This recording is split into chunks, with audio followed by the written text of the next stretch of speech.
안녕하세요. 수학 디자이너 반쌤입니다. 오늘은 인공지능과 빅데이터를 기반으로 한 4차 산업혁명 시대의 연결의 가치에 대해서 말씀을 드리고요. 궁극적으로 수학교육은 문장제 문제 해결 교육으로 가야 된다는 말씀을 드리겠습니다. 수학하면 무엇이 가장 먼저 떠오르시나요? 복잡한 수식이 떠오르시죠? 학교 다닐 때 상당히 많은 수학 지식을 여러분들이 배웠죠. 사실 고등학교를 졸업하면 미적분과 같은 개별 수학 지식이 대부분 필요가 없습니다. 수학 공부의 목적은 지식에 습득해 있지 않습니다. 바로 논리적 사유를 통해서 결론에 이르는 방법을 배우는 게 중요합니다. 저는 이것을 수학하기, 즉 doing math라고 하겠습니다.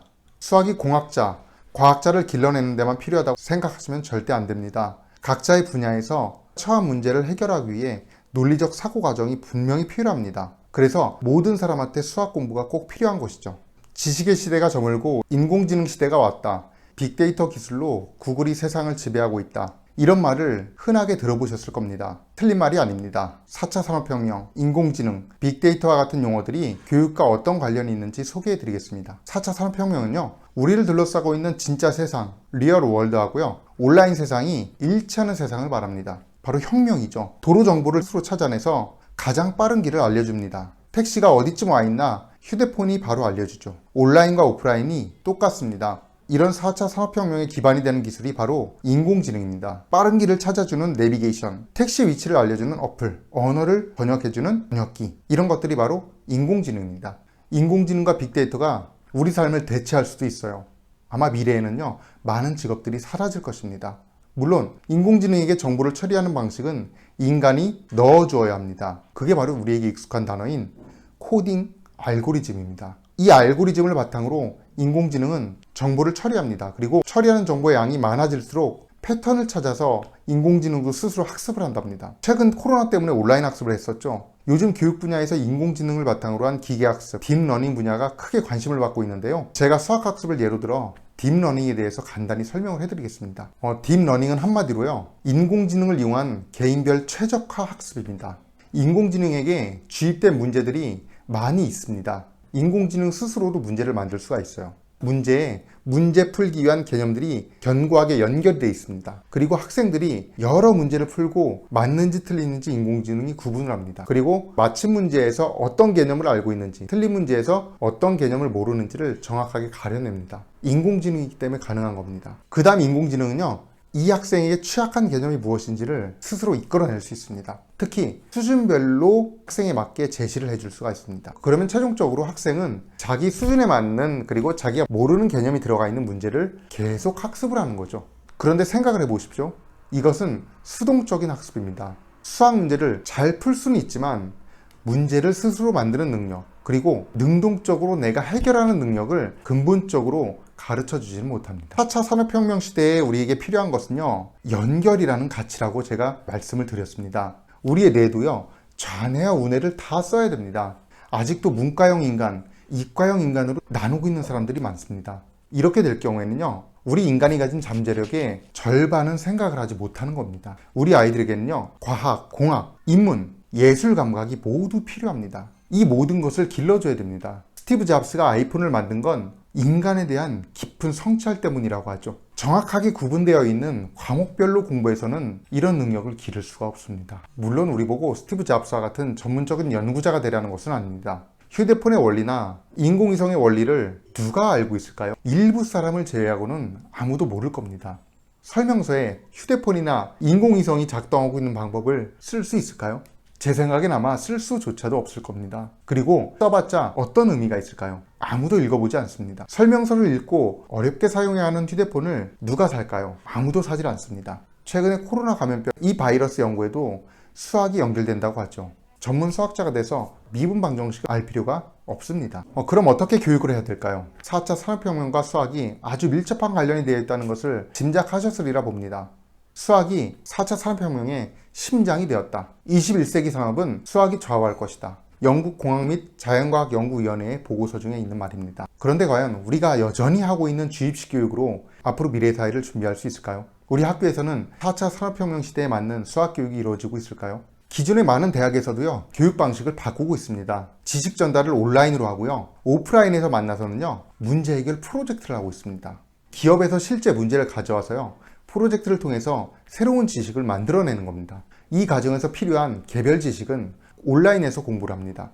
이렇게 프로젝트를 통해서 지식을 만들어낸 다음엔요, 해석하는 능력도 기를 수 있습니다. 인공지능이 빅데이터를 분석해서 어떤 결과를 냈다고 해봅시다. 이런 막대 그래프가 있다고 해보면요, 이 결과가 어떤 의미를 함의하고 있는지를 해석해내는 것은 창의적인 인간이 해야 됩니다. 세계적인 대기업을 이끄는 CEO가요, 수학자일 필요는 없는데요, 수학적 마인드는 있어야 됩니다. 절대 오해하지 마십시오. 수학 문제를 잘 푸는 게 아닙니다. 자, 이와 같은 인수분해를 잘 한다고 해봅시다. 기계적인 풀이입니다. 지금의 시스템으로는요, 이렇게 수학 문제를 잘 푸는 것과요, 우리 실생활의 문제 해결을 잘하는 것은요, 아무런 관련이 없습니다. 이와 같은 문제만 푼다고 할 때는요, 온라인으로 수학을 가르치면 됩니다. 그냥 우리에게 정말 필요한 것은요, 생각을 의식적으로 할 수 있게 만드는 문제 해결 교육이 필요한 겁니다. 제가 서두에 Mathematics가 아닌 Doing Mathematics를 가르치고 배워야 된다고 말씀드렸죠. 이 Doing Mathematics는요, 문장제 문제 해결을 하면요, 자연스럽게 터득할 수가 있습니다. 자, 두 가지가 비교되고 있죠. 단순 수학 문제, 그리고 문장제 문제입니다. 결국 수학 문제를 통해서요, solving math problem이요, solving my own problem 또는 our problem으로 응용이 될 수 있어야 됩니다. 충분히 가능합니다. 아까 전에 말씀드린 딥러닝을 통해서 수학의 개념 학습을 먼저 하는 겁니다. 그 다음 사고력을 문장제 문제 해결로 키울 수 있는 것이죠. 문장제 문제를 푸는 것 자체가요, 하나의 작은 프로젝트입니다. 여기서 우리는 물론 계산기와 컴퓨터와 같은 도구를 쓰면 됩니다. 인공지능을 학습시키는 코딩이나 알고리즘을 사실 몰라도 됩니다. 휴대폰의 원리를 몰라도 우리는 잘 쓰고 있잖아요. 평균을 구하고 싶어요? 그럼 계산기를 이용합시다. 우리가 살면서 평균값을 구해야 하는 상황이 분명히 있겠죠.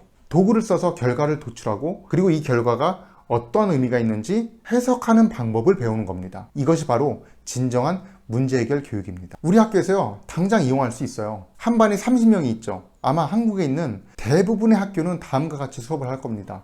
교사가 수준이 다른 30명 학생에게 똑같은 지식을 가르치고요, 평가도 똑같이 합니다. 이미 기계가 더 잘할 수 있는 일을 학교에서 하고 있는 겁니다. 앞으로 학교에서는요, AI가 해줄 수 없는 일을 해야 됩니다. 개념학습, 단순 문제 풀이 지식은요, 직접 선생님께서 동영상 촬영을 하시든지 아니면 다른 강사가 한 좋은 강의를 찾아서요, 보여주면 됩니다. 그리고 수학 문제 풀이는요, 아까 말씀드린 딥러닝을 통해서 학생들에게 훈련을 시키면 됩니다. 수학은 내용에 위계가 있고 학생 개개인 실력차가 있기 때문에요, 교사 한 명이 모든 학생을 가르쳐 줄 수가 없습니다. 바로 인공지능을 이용을 해야 되는 겁니다. 그리고 실제로 수업 시간에 만나서는요, 토론을 하는 것이죠. 학생들이 알고 있는 것과 모르는 것의 연결고리를 찾아주는 겁니다. 실생활 문장제 문제를 같이 풀면서 내가 알고 있는 지식을 활용하는 법, 그리고 그 결과를 해석하는 법을 배우는 겁니다. 우리에게는 SNS, 그리고 구글 클래스룸과 같은 플랫폼이 아주 잘 갖춰져 있는데 왜 할 수 없나요? 현재 공교육 시스템으로도요, 충분히 할 수 있습니다. 학교는 점점 변해야 하고요, 저는 앞으로 변할 것이라고 믿고 있습니다. 10년 이내에요, 모든 수학 수업이 이렇게 변해 있기를 바랍니다. 자, 그렇다면 정리하는 의미에서 의미를 생각해 봅시다. 수많은 갈래길이 나오죠. 어떤 길로 가야 할까요? 갈림길에서 우리는 어떤 선택을 해야 될까요? 동전을 던질 것입니까? 사실 인공지능은요, 빅데이터를 기반으로 최선의 선택지를 이미 알고 있습니다. 여러분들 알파고 기억하시잖아요. 수없이 많은 바둑의 수를 다 알고 두었죠. 그러나 우리 삶은요, 고려해야 될 것들이 너무 많습니다. 우리 각자의 역할에 따른 기대도 다 다릅니다. 어떤 것이 가장 현명한 선택인가요? 추구하는 가치는요, 개인적으로 처해 있는 상황에 따라 다 다를 것입니다. 다만 우리는 그 과정을 즐기면 됩니다. 내가 주체가 되어서 한 결정에 후회가 없어야 하겠죠. 그래서 바로 문장제 문제를 통해 문제 해결을 배우는 겁니다. 공원을 산책하다 보면 길을 안내해주는 이정표가 있죠. 그러나 혼돈의 문제 해결 상황, 우리 인생 실전에서는요, 각 단계마다 이정표가 없습니다. 우리가 직접 만들어야 합니다. 각자 올바른 길로 가는 이정표를 직접 만드는 능력이 바로 문제 해결 능력입니다. 우리는 유한한 인간이기 때문에 모든 것을 경험할 수가 없습니다. 그래서 기존에 있는 경험을 일반화시키는 것이 중요하죠. 뉴턴은 사과나무 아래서 사과가 떨어지는 것을 보고요, 행성들과 연결시켰습니다. 그리고 모든 천체로 만유 인력을 일반화시켰습니다. 아인슈타인은요, 상대성 이론으로 기존의 뉴턴 물리학을 재해석해서 일반화시켰습니다. 그리고 고대 그리스의 유클리드 기하학을 포함해서요, 새로운 기하학이 최근에 만들어졌죠. 오늘은요, 인공지능과 빅데이터를 기반으로 한 4차 산업혁명에 대해서 말씀드렸고요, 우리 수학교육은 앞으로 문장제 문제 해결 교육 중심으로 해야 된다는 것을 소개해드렸습니다.